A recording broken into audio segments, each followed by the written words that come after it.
कीलक स्तोत्र। ओम नमः चंडिकायै। चंडिका देवी को नमस्कार है। विशुद्ध ज्ञान ही जिनका शरीर है, तीनों वेद ही जिनके दिव्य नेत्र हैं, जो कल्याण प्राप्ति के हेतु तथा अपने मस्तक पर अर्धचंद्र का मुकुट धारण करते हैं, उन भगवान शिव को नमस्कार है।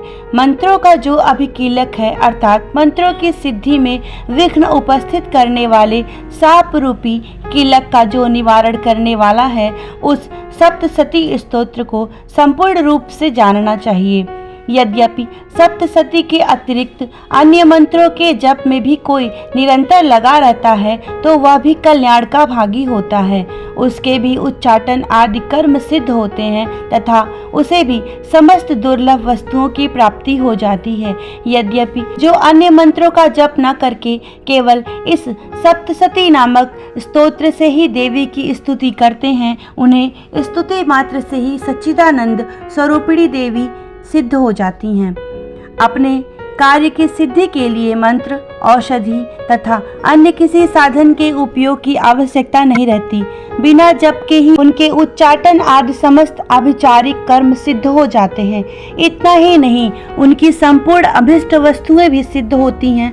लोगों के मन में यह शंका थी कि जब केवल सप्तशती की उपासना से अथवा सप्तशती को छोड़कर अन्य मंत्रों की उपासना से भी समान रूप से सब कार्य सिद्ध होते हैं, तब इनमें श्रेष्ठ कौन सा साधन है। लोगों की इस शंका को सामने रखकर भगवान शिव ने अपने पास आए हुए जिज्ञासुओं को समझाया कि यह सप्तशती नामक संपूर्ण स्तोत्र ही सर्वश्रेष्ठ एवं कल्याणमय है। तदनंतर भगवती चंडिका के सप्तशती नामक स्तोत्र को महादेव जी ने गुप्त कर दिया। सप्तशती के पाठ से जो पुण्य प्राप्त होता है, उसकी कभी समाप्ति नहीं होती, किंतु अन्य मंत्रों के जप से उत्पन्न पुण्य की समाप्ति हो जाती है। अतः भगवान शिव ने अन्य मंत्रों की अपेक्षा जो सप्तशती की श्रेष्ठता का निर्णय किया है, उसे यथार्थ ही जानना चाहिए।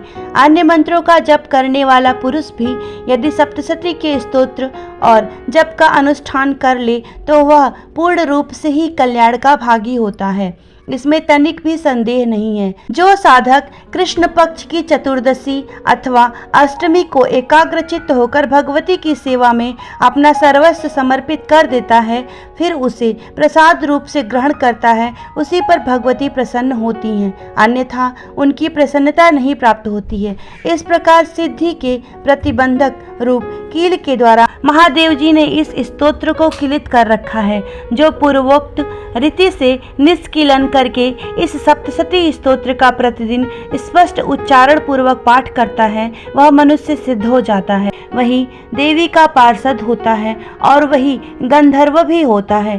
सर्वत्र विचरते रहने पर भी इस संसार में उसे कहीं भी भय नहीं होता है। वह अल्प मृत्यु के वश में नहीं पड़ता तथा देह त्यागने के बाद मोक्ष प्राप्त करता है। अतः कीलन को जानकर उसका परिहार करके ही सप्तशती का पाठ आरंभ करे। जो ऐसा नहीं करता, उसका नाश हो जाता है। इसलिए कीलक और अन्य निष्किलन का ज्ञान प्राप्त करने पर ही यह स्तोत्र निर्दोष होता है और विद्वान पुरुष इस निर्दोष स्तोत्र का ही पाठ आरंभ करते हैं।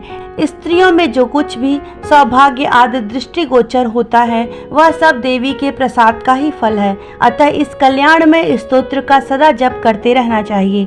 इस स्तोत्र का मंद स्वर से पाठ करने पर स्वल्प फल की प्राप्ति होती है और उच्च स्वर से पाठ करने पर पूर्ण फल की सिद्धि होती है। अतः उच्च स्वर से ही इसका पाठ आरंभ करना चाहिए। जिनके प्रसाद से ऐश्वर्य, सौभाग्य, आरोग्य, संपत्ति, शत्रुनाश तथा परम मोक्ष की भी सिद्धि होती है, उस कल्याणमयी जगदम्बा की स्तुति करना चाहिए। जय मां अम्बे।